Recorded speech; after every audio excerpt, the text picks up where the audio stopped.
أعوذ بالله من الشيطان الرجيم بسم الله الرحمن الرحيم شهر رمضان الذي أنزل فيه القرآن هدى للناس وبينات من الهدى والفرقان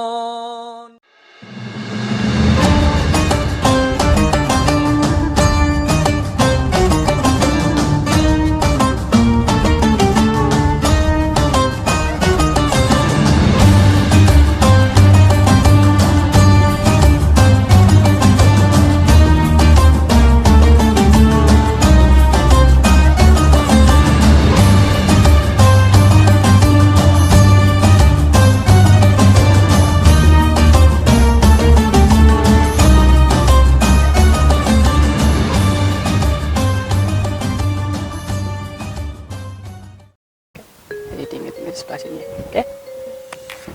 Assalamualaikum warahmatullahi wabarakatuh. Alhamdulillahirabbil alamin. Berjumpa lagi dengan saya Ustadz Zaki Firmansyah dalam Kultum Ramadan MI Manarul Islam Malang. Alhamdulillahirabbil alamin. Kita sudah memasuki fase kedua bulan Ramadan.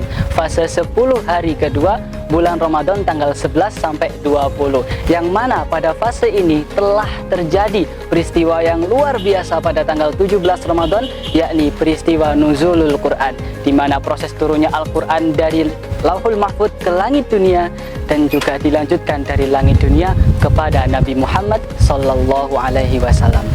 Anak-anakku santri MI Manarul Islam Malang, pada peristiwa nuzulul Quran, Allah menurunkan Al-Quran dari Lauhul Mahfud ke Baitul Izzah secara keseluruhan, dan juga Allah menurunkan Al-Quran dari Baitul Izzah kepada Nabi Muhammad SAW melalui malaikat Jibril secara berangsur-angsur sesuai dengan yang dibutuhkan di umat Nabi Muhammad SAW. Tahukah kalian pada Quran surat Al-Baqarah ayat 2, Dzalikal kitabul la raiba fi, pada saat ayat ini diturunkan, Allah sudah memberikan sinyal bahwasanya Al-Quran yang pada zaman dahulu masih ditulis pada pelepah kurma, pada batu-batuan, pada suatu saat akan menjadi sebuah buku yang mana kita pegang sekarang, dan urutannya pun dari Al-Fatihah sampai An-Nas sama dengan apa yang tertulis di Lauhul Mahfud.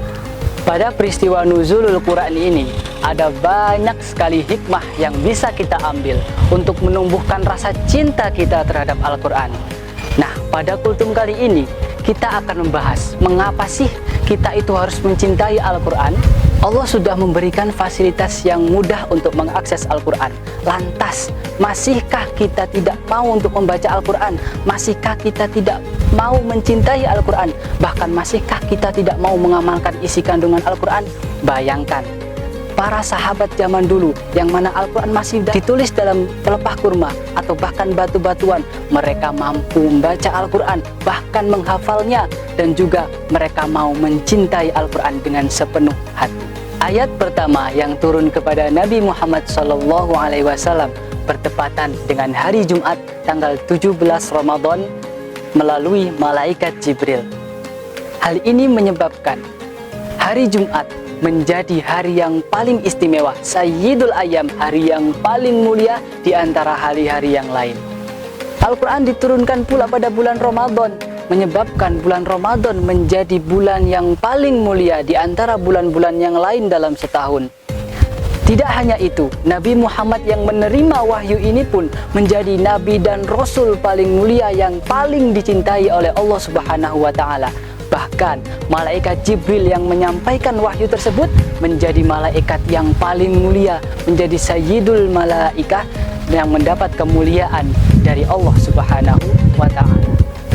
Lantas bayangkan, ketika Al-Quran itu ada dalam diri kita, ketika kita mampu mengamalkan isi kandungan Al-Quran, ketika kita mampu membaca Al-Quran dengan istiqomah, atau bahkan kita mampu dan bisa mencintai Al-Quran dengan sepenuh hati, pasti dan tentunya kita akan mendapatkan kemuliaan dari Allah Subhanahu wa taala dan mampu memberikan manfaat tidak hanya dalam diri kita tapi juga bagi orang-orang yang ada di sekitar kita tentunya.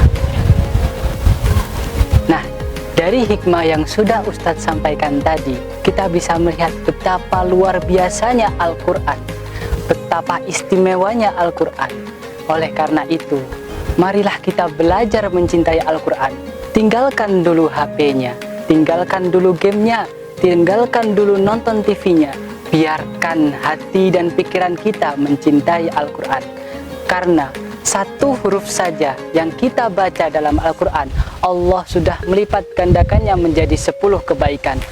Bayangkan ketika kita mampu membaca 1 juz dalam sehari, kita bisa menghatamkan Al-Quran dalam 1 bulan Ramadan ini. Berapa banyak pahala yang bisa kita ambil, berapa banyak pahala yang bisa kita peroleh. Masya Allah. Demikianlah apa yang dapat Ustadz sampaikan. Semoga anak-anak bisa mengambil pelajaran dan bisa memulai untuk mencintai Al-Quran ke depannya. Terima kasih. Kurang lebihnya mohon maaf. Wassalamualaikum warahmatullahi wabarakatuh.